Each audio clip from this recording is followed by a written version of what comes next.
ሃሌሉያ ክብር ለማይሁን ለእግዚአብሔር ይሁን። እግዚአብሔር ስም የተባረከ ይሁን። ሁሉ ጊዜ የሚጠይቀው ጥያቄ አለ። መጽሐፍ ቅዱስ ሁሉ ጊዜ በጌታ ደስ ይበላችሁ ይላል። በመዝሙርም 37 ላይ በእግዚአብሔር ደስ ይበልህ የልብህን መሻት ይሰጥሃለሁ ይላል። ስንቶቻችሁ በጌታ በኢየሱስ ደስተኞች ናችሁ?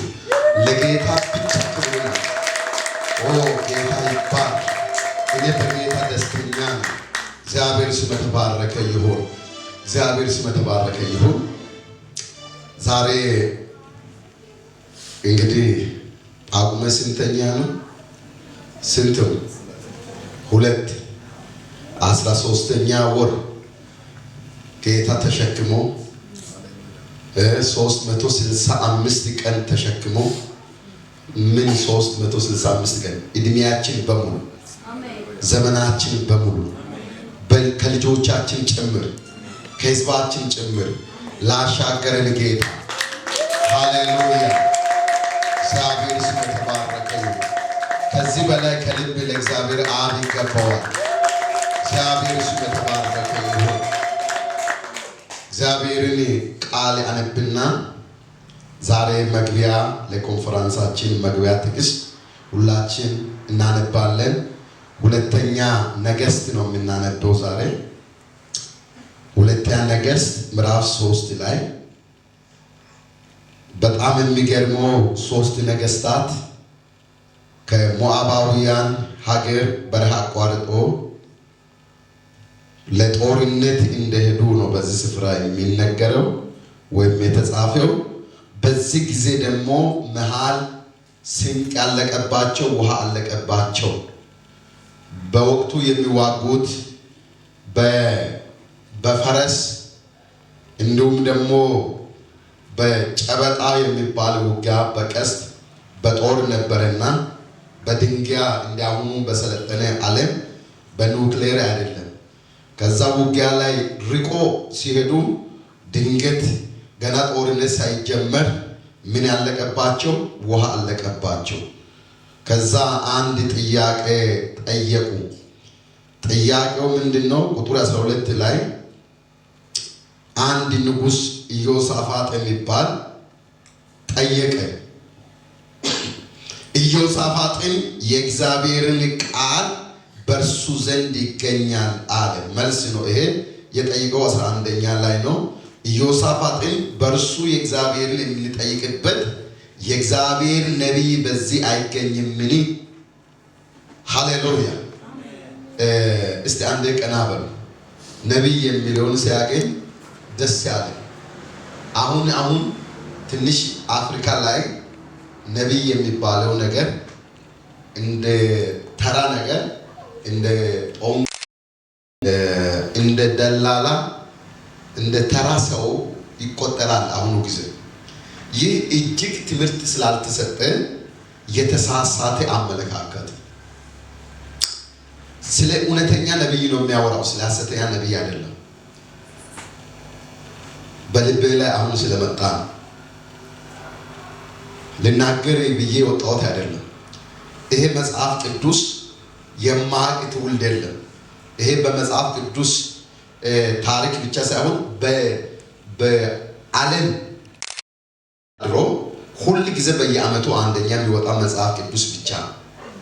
ይሄን በዓለም ታሪክ የማያውቅ የለም። ብዙ ሰው እጅ የሚገኝና ብዙ ሰው የሚያነብ መጽሐፍ ቅዱስ። ይሄ መጽሐፍ ቅዱስ እኛ በመዋሸትና ህዝቡን አእምሮ በመሰለም ጅብሪል ላከልን አንልም፣ ወይም መልአክ ላከልን አንልም። ይሄ መጽሐፍ ቅዱስ የእግዚአብሔር ቃል ሲሆን ይሄ መጽሐፍ ቅዱስ የጻፉት የነቢያት እጅ ናቸው። አሁን ይሄ ሲል መቀበል ይከብዳቸዋል። ምክንያቱም ስለ ነቢይ ስለሚያወራ ነቢይ እውነተኛ ነቢይ የማትቀበል ቤተክርስቲያን አንድ ጊዜ ገጥማኛለች ሐዋሳ ውስጥ። ነቢይ አንቀበልም ብላ ትልቅ አንጋፋ ቸርች ናት። ስሟን አሁን አልጠራም። ስሟ የሚጠራበት ጊዜ እንጠራለን። እና ነቢያት አንቀበልም ብሎ ዘጉ እና ተከፋፈሉ። እና የመጨረሻ ሐሳብ ለመጠየቅ እኔ ጋር የመጡ ቡድን ነበር። ምን ትላለህ? በእነዚህ የተነሳ ተጣልተናል። እንግዲህ ነቢያትን ነው የማይቀበሉት? አዎ። ምን አይነት ነቢያት? እውነተኞችን? አዎ። ከጌታ የሚሰሙትን? አዎ። እንግዳውስ መጽሐፍ ቅዱስን ከቤተ ክርስቲያን ሰብስባችሁ ወደ እኛ ቸርች አምጡ ነው አልኳቸው። መጽሐፍ ቅዱስ ስለማይቀበሉ እግዚአብሔርን የማይቀበል ቸርች ስለሆነ ነቢይ የማይቀበል መጽሐፍ ቅዱስ አይቀበልም። ምክንያቱም ይሄ መጽሐፍ እንደዚሁ በኮምፒውተር በእጅ በሲና ተራራ ላይ በድንጋይ ላይ እንደጻፈው እግዚአብሔር እጅ የጻፈ አይደለም፣ በነቢያት ነው የተጻፈው። ለዚህ እኮ ነው ብዙ ጊዜ የምንሰብከውን ነገር ለሰው ግራ ነው የሚያጋባው። ምክንያቱም እነርሱ ከመጽሐፍ ቅዱስ ውጪ ሌላ መጽሐፍ ስለሚያነቡ አሁን ኢየሱስ በቅድስት ድንግል ማርያም ተወለደ ሲባል አይቀበሉም። እንዴት ሕግ ወጥ የሆነውን እንቀበላለን ይላል። ከይሁዳ ነገድ ነው የመጣው ስንል አይቀበሉም። እነርሱ ቤተ መንግስት የተወለደ የሆነ ከሰው የተለየ አድርጎ ነው የሚቆጥሩት። ኢየሱስ በምድር ላይ ስጋ ለብሶ ሰው ነው እንደኛ። በስጋ እንደመጣ የሚያምን መንፈስ እውነተኛ መንፈስ ነው። በስጋ እንደመጣ ማመን የእግዚአብሔር መንፈስ አይደለም። መጽሐፍ ቅዱስም እግዚአብሔር ቃል ይሄ እንደሚናገረው ነው። እግዚአብሔርን ይሄ ቃል እንደሚናገረው ነው።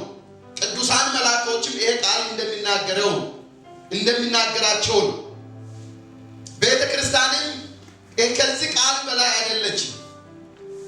ጌታ ኢየሱስም ይሄ ቃል እንደሚናገረው ነው። ይሄ ቃል እንደሚያወራው ነው። እንደተጻፈልህ ነው። ይሄን የሚሰሙኝ ቤተኛም አካባቢ ሆናችሁ በዚህ ቤተ ክርስቲያን በዚህ ኮንፈረንስ ያላችሁ አንተም ብትሆን እኔም ቢሆን አንቺም ብትሆን ይሄ ቃል እንደምልሽ ይሄ ቃል የሚያቃጥል ይሄ ቃል የሚቀድ ይሄ ቃል አልቀበልም የሚል የእግዚአብሔር መንግስት የማይቀበልና በእግዚአብሔር መንግስት ስፍራ የሌለው ነው። ይሄ ቃል የሚሰርዙ ሞልቷል።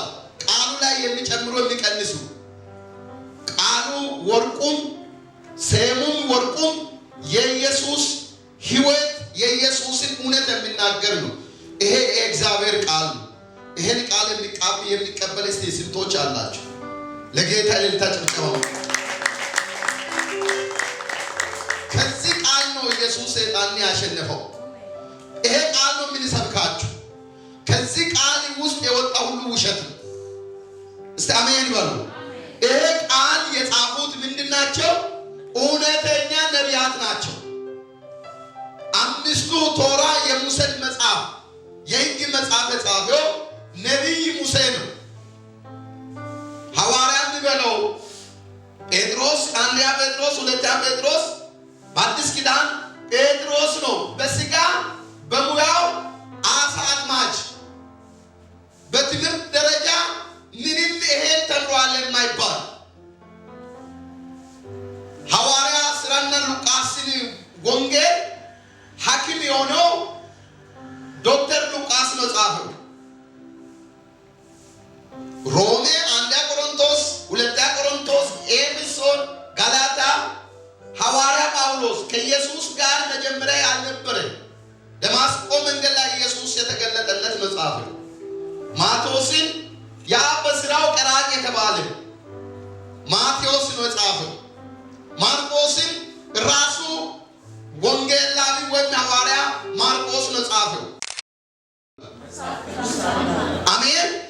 ይህ መጽሐፍ ቅዱስ ስለ እውነተኛ ነቢያት፣ ስለ ሐሰተኛ ነቢያት ያወራል። እኔ ስለ እውነተኛ ነቢያት ነው የሚያወራላችሁ። ነቢዩ ኢሳይያስ፣ ነቢዩ ኤርምያስ፣ ሌሎችም ጽፏል። ምሳሌና መኃልየ ሰሎሞን፣ መክብብ ሐሳብ ያፈለቀው ንጉሱ ሰለሞን ነው። ያም ሆኖ ይህ ምን ይላችሁ ነው? መጽሐፍ ቅዱስ ነቢይ ማለት ትውልድን ወደ እግዚአብሔር የሚመልስ እግዚአብሔርን ቃል የሚናገር ነው። በኢየሱስ ክርስቶስም ከእውነተኛ ነቢያት ጋር ትገናኛላችሁ። አሜን አሜን። እውነተኛ ነቢያት ምንድን ነው ስራቸው? ትውልድን በማስተማር ወደ እግዚአብሔር የሚመልሱ ሲሆን በመንግሥተ ሰማይ በእግዚአብሔር ነቢያት ናቸው። ልብ በሉ። እቺን ሐሳብ በደንብ አስምራችሁ ያዙልኝ። ሃሌሉያ። እግዚአብሔር ለአበመለክ ለግብፅ ንጉሥ ለገሬራ ሰው ተገለጠ። የአብርሃምን ሚስት አበመለክ ስለወሰደ በሕልም ተገለጠውና አንተ ሙት ነኝ፣ ባል ያላትን ሚስት ነው ወሰድከው፣ መልስ፣ ካልመለስ አሁን ሁሉን ሚስቶችና በሀገር ያሉትን ፓራላይዝ አድርጌያለሁ። ሽባ ካደረኩ በኋላ ካልመለስ ሁሉን ይገላለሁ፣ አንተንም ይገልሃለሁ። አንተ የሙት ሰው ነህ። በልቤ ቅንነት ነው ያደረኩት። እግዚአብሔር ምን አጠፋው? ስጠይቃት አብርሃም ልጅ ነው ስል ወንድሜ ነው አለች። እሱንም ስጠይቅ እህቴ ነው አለ። ምን አጠፋው ስለው ለዚህ ቅንነት ነው ዛሬ የሚያሳድርኝ። ከዛ በኋላ ንጉሡ እንደዚያ አለ፣ እሺ መልሳለሁ፣ ባርከኛል። ነቢይ ስለሆነ አብርሃም አሁን አብርሃምን ምን ብላችሁ ነው የምትቀበሉ? አባት የሚለውን ብቻ ነው የምታውቁ። እግዚአብሔር እንደዚህ አለው፣ ነቢይ ስለሆነ አብርሃም ሲጸልይ ብቻ ነው የሚባርክ ያለ። ራሱ እግዚአብሔር ተገልጦ ወዴት እንደሚልክ ተመልከት።